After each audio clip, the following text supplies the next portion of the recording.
اتنی بڑی تعداد میں ہمارا بندہ پاس ہوا ہے، حالانکہ فارم 45 ایک اور کہانی سناتے ہیں، فارم 47 ایک اور کہانی سناتے ہیں، اس کے باوجود اتنا جھرلو پھرنے کے باوجود بھی ہم 100 کے قریب ہماری سیٹیں ہیں، اور یہ فارم 45 کا اگر انصاف ہوتا ہے تو 160 170 تک ہماری سیٹیں پہنچ جائیں گی، اور انشاءاللہ پارٹی کے لیے بھی ہم نے ایک انتظام کیا ہوا ہے، جلد ہی ہماری خواتین کی سیٹیں بھی جو ہے وہ ریکور ہوں گی، وہ ہمیں ملیں گی۔ پاکستان تحریک انصاف مرکز میں، پنجاب میں، پختونخوا میں حکومت بنائے گی۔ میں صدر مملکت جناب عارف علوی صاحب سے، اسلامی جمہوریہ پاکستان کے صدر مملکت سے درخواست کروں گا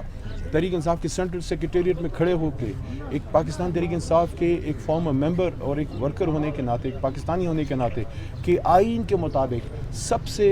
زیادہ سیٹیں جیتنے والی جماعت کو حکومت کی دعوت دینا ایک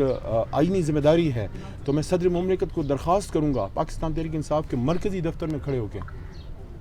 کہ پاکستان تحریک انصاف کو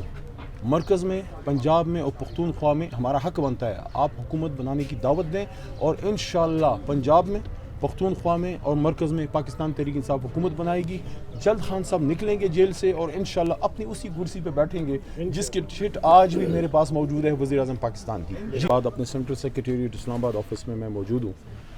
رہائی کے بعد، اور پھر اس کے بعد 5-1 مہینے بھی نہیں آ سکا حالات کی وجہ سے، تو الیکشن جیتنے کے بعد اللہ کے کرم سے اور رہائی کے بعد پہلی بار ادھر میرا آنا ہوا ہے، اور بہت اچھا فیل ہو رہا ہے، جیسے انسان اپنے گھر میں واپس آتا ہے۔ اب میری یہ دعا ہے، ایک کمی ہے، وہ ہے کہ خان صاحب خود انشاءاللہ نکلیں، اور خان صاحب اپنے سینٹرل سیکریٹریٹ میں بھی ہیں،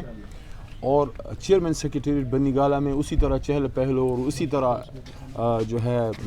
میٹنگز ہوں، اسی طرح پریس کانفرنسز ہوں۔ جلد انشاءاللہ عمران خان صاحب اللہ کے حکم سے رہا ہوں گے۔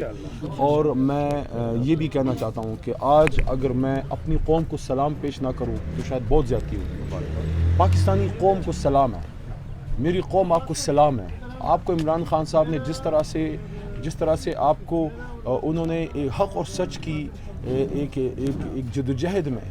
آپ کو اس نے کھڑا کیا ہے، اور آپ کی ایک طرح سے انہوں نے آنکھوں سے سب کے پردے کھولے ہیں عمران خان صاحب نے، تو جو جناح کا پاکستان ہے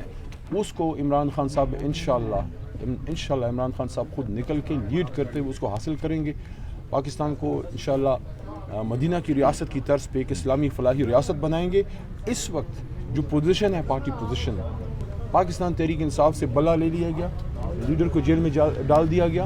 آدھی سے زیادہ لیڈرشپ کو پارٹی سے چھڑوا دیا گیا، آدھی کے قریب لیڈرشپ جیل میں ہے، جیل میں لوگ جیتے ہیں، انڈر گراؤنڈ تھے لوگ جیتے ہیں، میرے جیسے لوگ کچھ تھے جو گراؤنڈ پہ جا کے ہم نے کمپین کی، لیکن اس کے باوجود ایم کیو ایم کے ساتھ شامل ہونے کا جو آپشن ہے اس پہ غور کیا ہے؟ دیکھیں، میں کسی امکان کو رد نہیں کرتا، لیکن آخری اپروول خان صاحب کا ہوگا۔ ایم کیو ایم کے ساتھ ماضی میں ہم نے کام کیا ہے، حالانکہ پھر بعد میں جس طرح 9 اپریل کے بعد ہوا، سب کہانی آپ کے سامنے موجود ہے، لیکن پھر بھی ایک جمہوری جماعت ہونے کے ناطے ہماری ذمہ داری یہ ہے کہ ہم انگیج تمام پولیٹیکل فورسز کو کریں، باقی فیصلہ پھر خان صاحب کا ہے، اور کور کمیٹی مشاورت سے اس پہ پھر حتمی فیصلہ کرے گی۔ اچھا سر، یہ بتائیے گا کہ اس وقت جب پی ٹی آئی ماضی میں بھی مشکلات کا شکار رہی ہے، آج بھی الیکشن جیتنے کے بعد بھی مشکلات ہیں پی ٹی آئی کے لیے، کیا سمجھتے ہیں آپ ترجیح دیں گے حکومت پہ اپوزیشن میں، تگڑی اپوزیشن میں بیٹھنے کو؟ دیکھیں، ملک کی خدمت تو حکومت میں آ کے زیادہ ہوتی ہے، اگر کوئی ہم خیال لوگ ہم سے ملتے ہیں اور ماحول بنتا ہے تو انشاءاللہ حکومت میں آنا میری تو خواہش ہے کہ خان صاحب خود لیڈ کریں اور وہ وزیر اعظم کی کرسی پہ بیٹھیں، تو اس کے لیے اگر ہم حکومت میں آتے ہیں تو میں سمجھتا ہوں کہ بہت سے معاملات اور بھی بہتری کی طرف جائیں گے، لیکن اگر ایسا نہ ہو سکا تو پھر ایک مضبوط اپوزیشن تو کہیں نہیں گئی، لیکن آئندہ کے لیے تحریک انصاف انشاءاللہ پارلیمنٹ میں اپنی لڑائی اور صوبائی اسمبلیوں میں جو ہماری جدوجہد ہے، سیاسی لڑائی جو ہے، سیاسی جو ہماری موومنٹ ہے، اس کو ہم جاری رکھیں گے۔ میرے خیال میں اب آہستہ آہستہ روڈوں سے اور احتجاجوں سے یہ ساری جدوجہد اب پارلیمنٹ کی طرف جا رہی ہے۔ میں ذمہ دار لوگوں کو بھی کہوں گا کہ جو قوم کا مینڈیٹ ہے وہ مینڈیٹ عوام کے پاس رہنا چاہیے، اور موقع دیں، پاکستان کی تمام پولیٹیکل فورسز کو موقع ملنا چاہیے کہ ہم روڈوں سے اٹھ کے اب پارلیمنٹ میں اپنا رول ادا کریں، لیکن وہ تب ہوگا جب عوام کو ان کا مینڈیٹ ملے گا، واپس ملے گا۔ اچھا علی محمد خان صاحب،